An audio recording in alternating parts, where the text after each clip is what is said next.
Have you ever felt like a juggler trying to keep dozens of plates spinning in the air? Your career, family, finances, health, the expectations of others, our own expectations. Each plate represents an area of our life that we desperately try to keep in balance, in perfect control. We run from one side to the other, breathless, with the constant fear that at any moment, one of them might fall and shatter on the floor.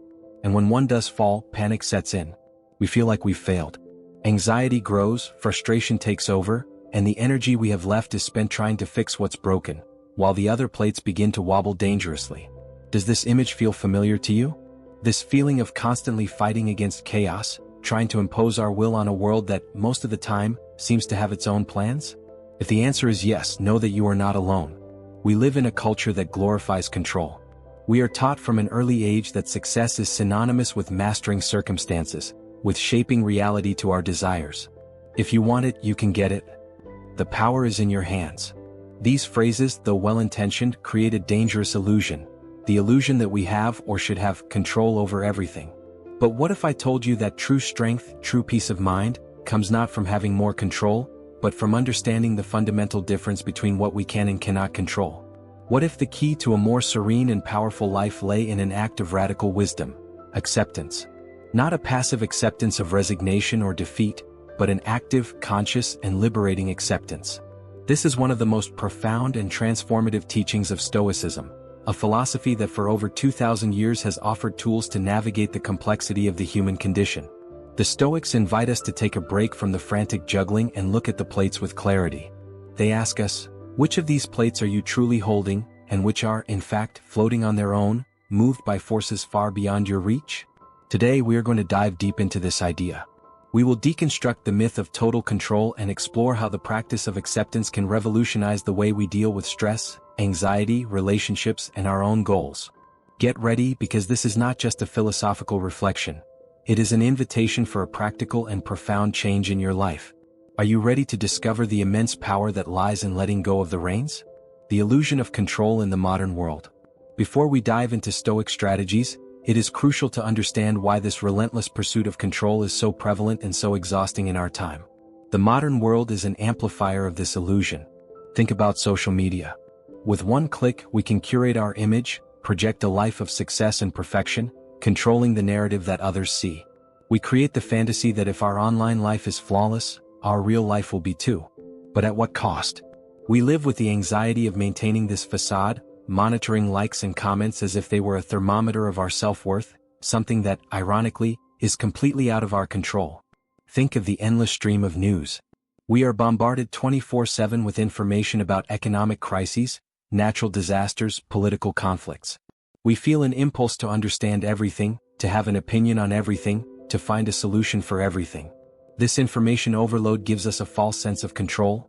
If I know what's happening, maybe I can protect myself. But in reality, it only fuels our anxiety. We ruminate on global problems over which we have very little or no influence, spending precious mental energy that could be used to improve what is within our reach. Our own actions, our own community, our own home. In the workplace, the culture of productivity and hustle tells us that we must control every minute of our day. Optimize, plan, execute. If something goes wrong, if a project is delayed or a client is dissatisfied, it's our fault. We don't consider the external variables, the economy, a colleague's decisions, an unexpected technical problem. We take the full weight of the world on our shoulders, believing that the failure to control the outcome is a failure of character. The result is exhaustion, burnout, the feeling that we are never good enough. This quest for control manifests in subtle and profound ways. We try to control what others think of us, shaping our behavior to please them. We try to control the future, creating meticulous plans for the next 5, 10, 20 years, and feeling immense frustration when life inevitably diverts us from the path we've set. We even try to control our emotions, telling ourselves, I shouldn't feel sad, or, I need to be happy now, as if our feelings were switches we can turn on and off. This constant struggle is the source of much of our suffering. It's like trying to hold water in your cupped hands. The tighter you squeeze your fingers, the faster it escapes. The energy spent is enormous, and the result is always the same: empty hands and a feeling of powerlessness. Stoicism doesn't tell us to stop trying, but to open our hands and understand the nature of the water. It offers us a tool to discern, to focus our strength where it truly matters. And that tool is called the dichotomy of control. The heart of Stoicism, the dichotomy of control. Epictetus, a former slave who became one of the most influential Stoic philosophers, begins his manual, the Enchiridion, with one of the most powerful and practical statements in all of philosophy: some things are in our control and others not. Things in our control are opinion, pursuit, desire, aversion, in a word, whatever are our own actions. Things not in our control are body, property, reputation, command, in a word, whatever are not our own actions. This distinction seems simple, almost obvious, but its implications are revolutionary. Let's unpack this. What is truly in our power? Only our inner world. Our judgments and opinions, the way we interpret events. A traffic jam is not inherently bad. It's our interpretation that makes it a source of rage or an opportunity to listen to a podcast. The event is external and neutral. The judgment is internal and under our control. Our intentions and efforts. We cannot control the outcome of an exam, but we can control how much we study for it. We cannot guarantee a promotion, but we can control the quality of our work, our dedication, and our ethics. The Stoic focuses on the process, not the prize. Our values and virtues. We can choose to be honest, brave, just, and kind regardless of external circumstances. No one can force us to abandon our principles. Our character is a fortress we build brick by brick, and its gates only open from the inside. Our actions and reactions. We may not control what happens to us, but we absolutely control how we respond to it. Someone insults us. The insult is external. Our reaction, be it anger, indifference, or compassion, is our choice. Now, what is outside our power? Practically everything else. The bodies of others and our own. We do not control the opinions, words, or actions of other people. We can influence but never control. Likewise, we don't fully control our own bodies. We can care for them, but we cannot prevent aging, illness, or death. The natural world, the weather, natural disasters, the passage of time. Fighting against the rain by yelling at the clouds is an exercise in futility that we metaphorically practice every day. The past and the future. The past is unchangeable. Worrying about it is like trying to row a boat that has already reached the shore. The future is uncertain. Planning is wise, but agonizing over it is to suffer for something that doesn't exist yet and may never exist in the way we imagine. Our reputation and external outcomes. Our reputation is formed by the opinions of others, something that, as we've seen, is outside our control. We can act virtuously, but we cannot force others to see us that way. The outcome of our efforts also depends on countless external variables. The daily exercise of a Stoic is, therefore, that of a triage nurse. Faced with any situation, the first question to ask is this in my control or not? If it's not, the wise path is acceptance. If it is, the wise path is action. All unnecessary suffering, according to them, comes from confusing these two categories, trying to control the uncontrollable and neglecting the controllable. The high price of resistance, the anatomy of unnecessary suffering. When we refuse to accept what we cannot control, we pay a very high price. A price charged in our mental health, our energy, and our peace of mind. Let's analyze the consequences of this resistance. 1. Mental and emotional burnout. Fighting against reality is the most tiring activity there is. Imagine you are in a river with a strong current. Trying to swim against this current requires a Herculean effort. You might manage to advance a few inches, but exhaustion is inevitable. Eventually, your strength will run out and the current will carry you away anyway, but now you will be exhausted and may have even drowned in the process. This is what we do when we worry excessively about what others will think, when we ruminate on a past mistake, when we get enraged because it rained on the day of our picnic. We spend a finite amount of mental and emotional energy on battles that are already lost before they even begin. This energy could be used to adjust our sails like the sailor and use the current to our advantage. 2. Chronic frustration and anger. Frustration is the feeling that arises from the gap between our expectations and reality. When we expect the world to behave according to our rules, for traffic to flow, for people to always be fair, for technology to never fail, we are setting ourselves up for a life of constant frustration. Reality simply doesn't care about our expectations. This chronic frustration often turns into anger. We get angry at the slow driver in front of us, at the coworker who didn't deliver the report, at the app that crashed. This anger is like a poison we drink, hoping the other person will die. It corrodes our inner peace, elevates our stress, and damages our relationships. Seneca, another great Stoic, wrote an entire treatise called On Anger, considering it the most destructive of all passions, a brief madness. And it is born, fundamentally, from the non-acceptance of reality as it is. 3. Paralyzing anxiety. Anxiety is, in large part, the fear of the uncontrollable future. When we focus our minds on what if I get fired? What if I get sick? What if my children aren't happy? We are living in a painful hypothetical future, a future we cannot control. Our body reacts to these thoughts as if the threat were real and immediate. The heart races, breathing becomes shallow, muscles tense up. Living in this constant state of alert not only prevents us from enjoying the present but also paralyzes us. The fear of failure, an uncontrollable outcome, can prevent us from trying new things. The fear of rejection, the uncontrollable reaction of another person, can prevent us from seeking genuine connections. Anxiety traps us in a cell whose bars are forged by ourselves, from scenarios we cannot control. 4. Loss of opportunities. While we are busy fighting the uncontrollable, we miss the chance to act on what is in our power. While you are furious about the traffic jam, you miss the opportunity to listen to an audiobook that could teach you something new. While you are obsessed with a colleague's criticism, you miss the opportunity to focus on improving your own work. While you are mourning a door that has closed, you don't see the window that is open next to it. Energy is finite. Where you place it determines the quality of your life. Placing it in resistance to the uncontrollable is like investing all your money in a bankrupt company. The return is zero and you still lose the capital you could have invested in something prosperous, your own character and your own actions. Acceptance is not passivity, the true meaning of letting go. At this point, it is crucial to address a common misunderstanding. When we talk about accepting what we cannot control, many people hear giving up, being passive, not caring. This could not be further from the Stoic truth. Stoic acceptance is a posture of immense strength and clarity. It is a strategic act of conserving and redirecting energy. Let's go back to the sailor metaphor. The passive sailor would be the one who, seeing a storm approaching, simply lets go of the rudder, cowers on the deck, and waits for the worst. He resigns himself to his fate. The reactive sailor, the non-stoic, would be the one who yells at the wind, curses the waves, and tries to row against the force of the storm, exhausting himself uselessly. The stoic sailor is different. He looks at the storm and says, "Okay, the wind and the waves are out of my control. That is a fact.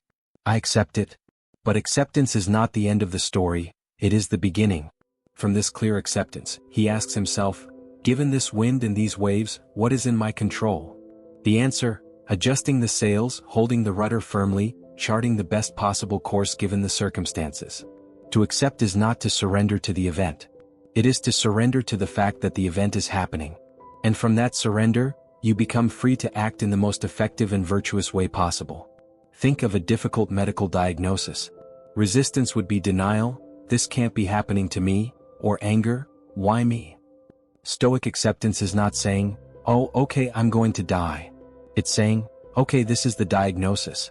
This fact is here. I accept it. Now what is in my power?"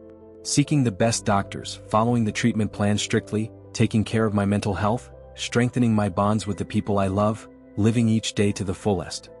Acceptance, therefore, is the gateway to focused action.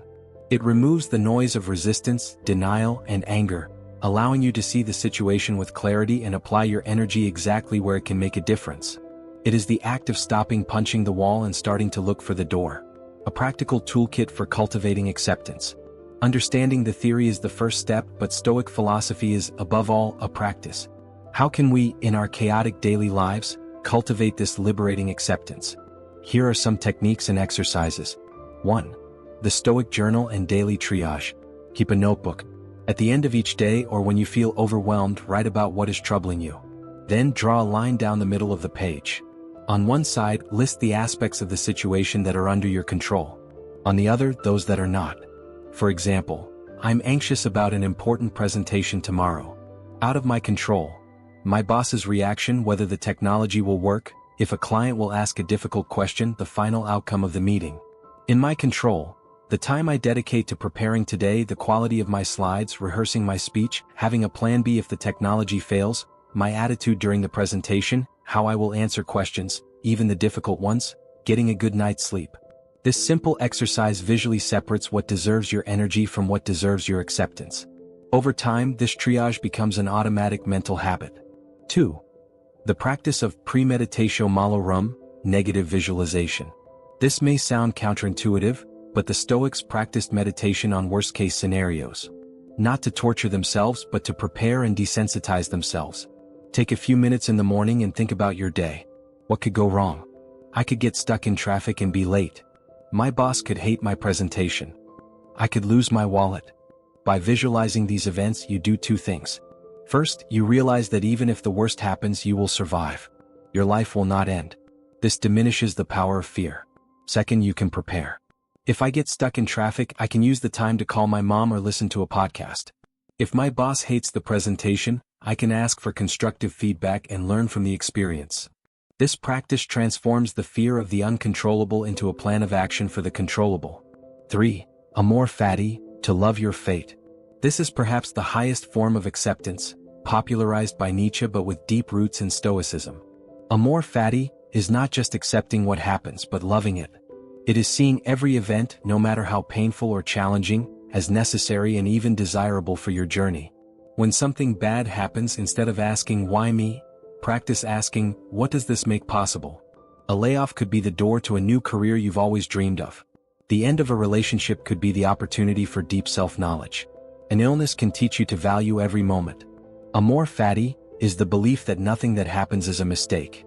Everything is raw material for your growth. It is the art of turning obstacles into opportunities, poison into medicine. It is the mindset that says, this thing that happened, I wanted it to happen, for the universe knows better than I, and this is exactly what I needed to become the person I am meant to be. For the power of perspective, the view from above. Marcus Aurelius, the philosopher emperor, practiced a powerful mental exercise. When he felt overwhelmed by his problems, he would imagine himself floating upwards, seeing his city, then his country, the continent, the planet Earth as a small blue sphere in the vast, silent blackness of the cosmos. From up there, he would look at the turmoil of humanity, the battles, the worries, the ambitions. From this cosmic perspective, how big is your problem really? That rude email, that minor embarrassment, that worry about the future. All of it shrinks until it becomes almost invisible. This exercise does not disrespectfully minimize your suffering, but contextualizes it. It reminds you of the impermanence and smallness of many of the things that rob us of our sleep, giving us back a sense of proportion and calm. Transforming relationships through acceptance. Perhaps in no other area of life is the struggle for control as intense and as damaging as in our relationships. We try to control our partners, our children, our friends, our parents. We want them to think like us, act as we would like them to, feel what we think they should feel. And this is a recipe for conflict and bitterness. Applying the dichotomy of control here is revolutionary. What the other person thinks, feels, and does is outside of your control. Period. Accepting this doesn't mean you must tolerate abuse or disrespect. Remember, your actions and your boundaries are in your control. It means you stop fighting the losing battle of trying to change the other person. Instead of getting frustrated because your partner is disorganized, you accept this trait of theirs. From there, you can act on what you control. You can talk openly about how their disorganization affects you using I statements. You can propose organizational systems. You can decide that it's best for you to keep your own spaces organized, or you can even decide that this is an irreconcilable difference and you need to walk away. All of these are actions that stem from acceptance, not resistance. Acceptance in relationships breeds compassion. When you stop seeing people as projects to be fixed, you start seeing them as complex human beings, with their own struggles, fears, and histories. You trade judgment for curiosity. Instead of saying, you shouldn't feel that way, you can ask, what is making you feel that way? This liberates not only you but also the other person. No one likes to feel like a renovation project. When we offer acceptance, we create a safe space for the other person to be authentic, which, paradoxically, is the only environment where true change and growth can occur. Conclusion: the freedom of letting go of the reins. We return to our juggler. The Stoic is not the one who manages to keep all the plates spinning perfectly. That is impossible. The Stoic is the one who, with wisdom, realizes that many of those plates were never in his hands to begin with. They belong to fate, to chance, to the will of others. He then calmly puts down the plates he was uselessly trying to hold. The opinion of others plate, the past plate, the final outcome plate. And he focuses all his attention, all his skill, and all his care on the few plates that are genuinely his. The integrity plate, the kindness plate, the effort plate, the conscious reaction plate. And something magical happens. The anxiety subsides. The panic ceases. Exhaustion gives way to focused energy. Life does not become easier. Storms will still come, plates will still fall, but he becomes stronger, more resilient, more serene. He finds peace not in the control of the outer world, but in the mastery of his inner world. This is the promise of Stoicism, a promise of freedom. The freedom from worry about what we cannot change. The freedom from frustration with a reality that does not bend to our will. The freedom to be the masters of our own inner kingdom, the only citadel that no one can conquer. Accepting what you cannot control is not an act of weakness. It is the supreme act of wisdom and strength. It is the conscious decision to focus your precious and finite energy on the only thing that truly matters and will always be in your power, the person you choose to be in every moment.